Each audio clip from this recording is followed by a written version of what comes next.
Yo, what is going on, guys? My name is Kyle and welcome back to another Dead by Daylight video. This is part 3 of my rework series where we take a look at bad perks or really good perks and try to balance them out a little bit or make them more fun. We have some awesome perks on this list and I'm really excited to rework them. So if you guys do enjoy this video, feel free to drop a like and subscribe if you're new, and come follow my Twitch, link is in the description. So just like the previous 2 episodes, we have 4 survivor perks and 4 killer perks, and I'm going to start with the survivor perks. The first rework is going to autodidact. So basically, this perk makes you weak in the beginning, but strong at the end of the game. So you start off the trial with minus 25% progression penalty for hitting skill checks while healing survivors, but every time you hit a skill check, you get a plus 15% bonus progression up to 5 tokens. So basically, if you have all 5 tokens, you get a 50% extra progression bonus every time you hit a skill check while healing someone. This is absolutely insane, but the likelihood of you actually getting to that point is very small. So I have 2 different reworks that I wanted to do to this perk. The first rework idea is a little more unique. Skill check success zones become only great skill checks, so it removes the good skill check zone, and then autodidact appears in the bottom right for the survivor that's being healed, just like Will Make It or Prove Thyself. I don't know why it doesn't do that already. And as a change, each token grants a plus 25% bonus progression up to a maximum of 3 tokens. So this would basically just mean that you get to the end faster. However, it is harder to hit those skill checks, especially if the killer is using perks that make skill checks harder. And the second idea, which seems a little more balanced, is basically autodidact appears in the bottom right, just like the last one, and then it increases the chances of getting a skill check while healing by 20%. This would just allow for the perk to get more use and would make it much easier for it to be used in solo queue. All right, the next perk on the list is going to Babysitter. Babysitter now makes it so when you unhook someone, that person that just got unhooked doesn't have any scratch marks or pools of blood for the next 8 seconds, and then you see the aura of the killer and the killer sees the aura of you. So it's basically just trying to protect the person on the unhook, but it's so flawed because if you're far away, the killer doesn't care anyway. If anything, they would see the direction you're going in, and then if the killer is close enough and they're tunneling on purpose, then they're gonna see the survivor anyway. So I have 2 buffs to this perk to make it actually somewhat viable. 1, remove the ability for the killer to see your aura. I think that is extremely stupid. The killer should not be able to see your aura. Plus, if it's a stealth killer, then they're seeing your aura and you're not seeing their aura. So it actually gives them a benefit. And then 2, after unhooking 2 survivors, any future unhooks will give both you and the other survivor a plus 50% haste for 3 seconds. So this would get you out of really sticky situations, especially on maps where they can kind of control the hook zone really effectively, whether that be in the basement or in the little pocket areas on the Groaning Storehouse. It would make it much harder for them to tunnel, and you also have to get 2 hooks before it even activates. So to me, it seems pretty balanced. Next up on the list, we have Deception. This is the perk where you can fake going into a locker and it makes a noise notification for the killer, and then you lose your scratch marks and blood for like 3 seconds. However, I have a tiny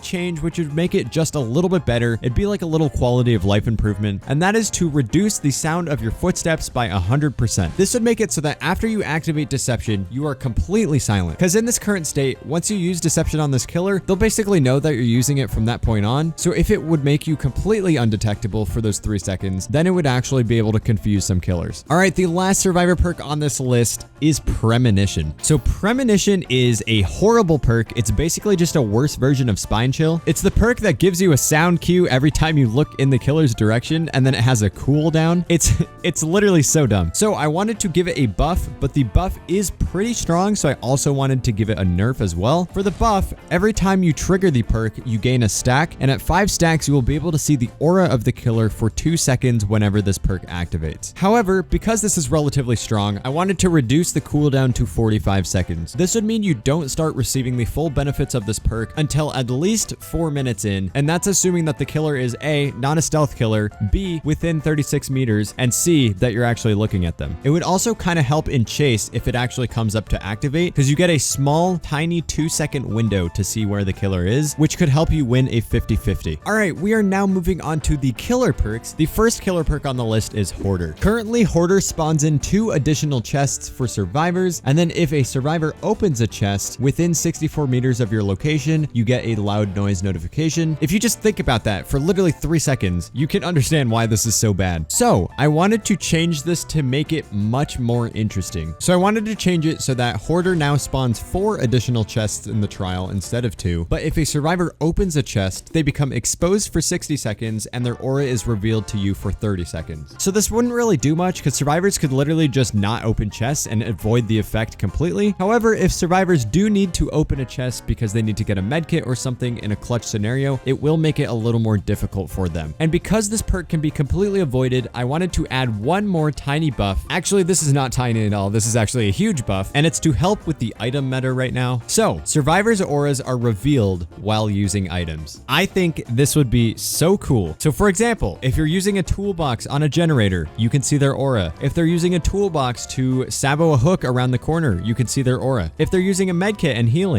you can see their aura. If they're using a flashlight, you can see their aura. Not that that really matters because you'll be blind by that point. If they're unlocking the hatch with a key, you'll see their aura. It just seems like such a cool information perk that we could have in the game, and there's not a single thing like it yet. All right, the next killer perk is going to Blood Echo. Currently, Blood Echo makes it so that once you hook a survivor, all other injured survivors on the map become exhausted for 45 seconds, and then it has a cooldown of 60 seconds. This is the stupidest perk I have ever heard of in my entire life. For one, I don't really understand why there's a cooldown to begin with. I feel like you should be rewarded for getting hooks, but that's just my personal opinion. So I wanted to keep this effect, but add an additional effect that makes gameplay a little more interesting with this perk. While someone is on the hook and there are other survivors that are injured, all survivors become exhausted until that survivor is unhooked or until all other survivors become fully healed. So for example, if we have Jake on the hook and there's an injured Nia, that Nia needs to be healed before the exhaustion starts going down, or that Jake needs to be unhooked before the exhaustion starts going down. And then I also wanted to reduce the cooldown to 30 seconds. So this would basically just ensure that survivors have to be healed as much as possible because that's the entire point of this perk. All right, the next killer perk on our list is going to Forced Penance. This is the perk that makes the survivor broken if they take a protection hit. It's literally the dumbest thing ever. It only makes them broken for 60 seconds because if you think about it, if the killer switches targets to the person that took a protection hit, they're not going to be healing anyway. And then if the killer doesn't switch targets, then the person can just do gens and then heal afterwards. It's just such a dumb effect, and I wanted to give it a huge buff, but I also didn't want to add too many other effects to make it overpowered. So for the first buff, I wanted to make it so that the survivor who takes a protection hit becomes broken for 180 seconds instead of 60 seconds. This would make it actually way more threatening and would almost give the survivor a no mither effect for 3 minutes. Or another rework I had would be survivors who take a protection hit also suffer from the hindered status effect for the next 15 seconds. So if a survivor takes a protection hit and you switch targets to them, they're going to have a more difficult time looping you. So those were two separate buffs that would be completely different reworks. They would not be together. Just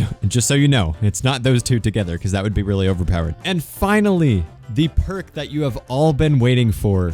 NOED. I think this might be the most controversial perk in the game. I swear every time I go on Twitter, there's somebody arguing about it. I personally think this perk is really cheesy. I kind of compare it to adrenaline. For adrenaline to activate, you have to actually do your objective and be rewarded for doing your objective. For NOED, you're rewarded for playing badly. Like it's so dumb. So I wanted to change it just a little bit. It would still basically be the same thing, but you would actually have to earn it. For each hook, you gain a stack. When NOED activates, every time you swing, you lose a stack. And survivors are only exposed as long as you still have stacks available. A lot of people want to remove NOED from the game completely. Even though I think this perk is dumb, I like having it in the game because it creates some more intense situations in endgame. Unless the killer is literally just camping, then that's extremely boring. But this change would make it so that the killer has to actually earn their exposed status effects. And it wouldn't be as rewarding if you're playing really poorly. So for example, if you go all game and get 2 hooks the entire game, you don't deserve to earn a win. So you would only have 2 swings with an exposed status effect. This also means that if a survivor dead hards and you miss an attack, you still lose a stack. It'd be like play with your food. I think this is a super good, balanced way of changing NOED without removing it entirely. And it's just a tiny nerf that would make it so that the killer has to earn NOED instead of just getting it for no reason. It's kind of like Devour Hope. Devour Hope is a little bit cheesy, but you actually have to earn it. Anyway, that's going to wrap it up for today's video. If you enjoyed it and want me to do a part 4, feel free to drop a like and subscribe if you're new. Also, comment down below whether you agree or disagree